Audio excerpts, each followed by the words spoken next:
A kullum, ƙarfin da ƙasar Iran take da shi yana ƙaruwa sannan tana ƙara zama wata mai ƙarfi a yankin Gabas ta Tsakiya. Duk da kasancewar tsawon shekaru tana cikin mummunan takunkumi da manyan ƙasashen duniya suka sanya mata. Fahimtar wannan al'amari ne mai sarƙaƙiya wanda ya samo asali daga asalin tarihin ƙasar da ƙabilar da take cikinta. Fasha, wacce ita ce tsohuwar ƙasar Iran, tana da dogon tarihi mai cike da dauloli masu ƙarfi, ciki har da daulolin Achaemenid, Parthian da Sasanian Empire. Waɗannan dauloli an san su da tsananin ƙarfi da faɗin ƙasa. Suna da dabaru na yaƙi daban-daban da kuma sani a fannin fasahar kayan yaƙi na zamaninsu. Wannan tarihin kaɗai ya isa ya nuna maka ƙwarin gwiwa da jajircewa na mutanen ƙasar Iran. Kasancewar Iran a yankin Gabashin Asiya ya taimaka mata sosai wurin shiga al'amuran da suka haɗa da Gabas ta Tsakiya, har ta zama tana da iko akan wasu al'amura na yankin. Ƙasar Iran ta yi iyaka da tekun Fasha, tekun Bahar Qazvin wato Caspian Sea, da kuma hanyoyin ƙasa da yawa da ke hada gabas da yamma, wanda dole sai an bi ta cikin Iran sannan za a wuce.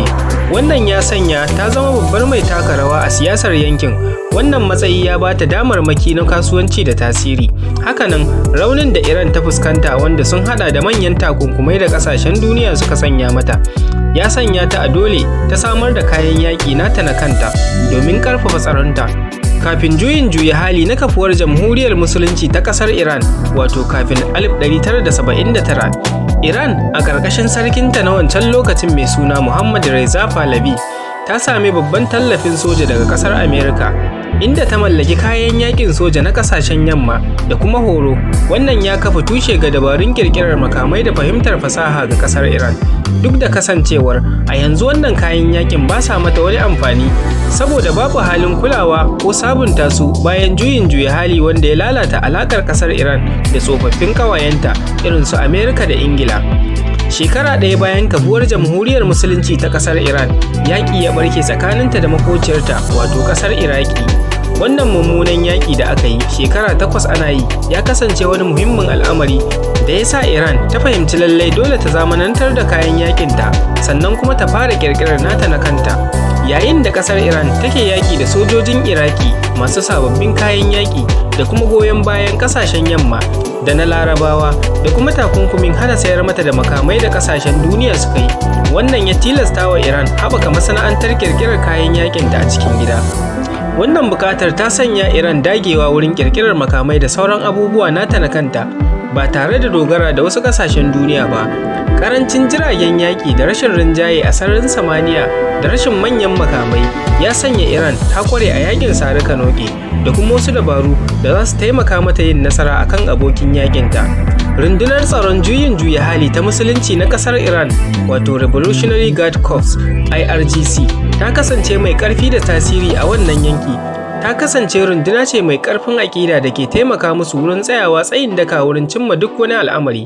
IRGC ta zama wata zuciya mai muhimmanci wajen zamanantarwa da aiwatar da ƙere-ƙere daban-daban na ƙasar Iran, ciki har da na makamai masu linzami da jirage marasa matuƙa, da kuma taimakon mayaka daban-daban da ke sassan Gabas ta Tsakiya, kamar su Hezbollah, Hamas, Ansarallah da ke ƙasar Yemen, Kata'ib da ke ƙasar Iraki da sauransu. Mafi yawancinsu mabiya addinin Musulunci tsarin Shi'a. Ƙasar Iran ta daɗe da haƙura akan dole sai ta daidaita kanta da ƙasashen duniya a fannin ƙarfin soja da kayan yaƙi. Sai ta mai da hankali wurin ƙirƙirar abubuwan da za su nesanta ta da manyan yaƙe-yaƙe. Su ne kamar mai da martani ta hanyar amfani da dakaru irin su Hezbollah, ƙirƙirar makamai masu linzami masu sauƙin kuɗi amma kuma suna aiki daidai da na zamani, jirage marasa matuƙa. Ƙasar Iran tana da rubunnan makamai irin waɗannan da za su ba ta damar ba sai ta shiga wata ƙasar domin yaƙi ba. Iran tana da manyan cibiyoyin sadarwa na ƙarƙashin ƙasa da wuraren ƙirƙira da ajiyar makamai na ƙarƙashin ƙasa mai suna Missile Cities, wato biranen makamai masu linzami.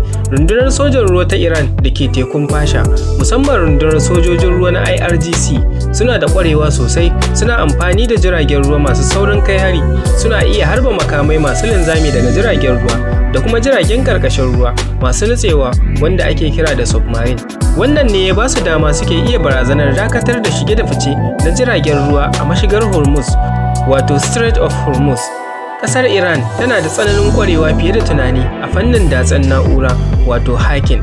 Ta saka hannun jari sosai a cikin harkar yanar gizonta wajen horar da 'yan ƙasar da ƙirƙirar na'urori nata na kanta domin tsaron kanta da kuma aiwatar da duk abin da take so a duniyar fasahar sadarwa. Wannan kuma yana taimaka mata wajen leƙen asiri da satar bayanai masu muhimmanci daga abokan hamayyarta. Akwai sanannun ƙungiyoyin madatsan na'ura wato hackers da ƙasar Iran take tallafawa da kuma ɗaukar nauyin wasu domin aiwatar da ayyukanta.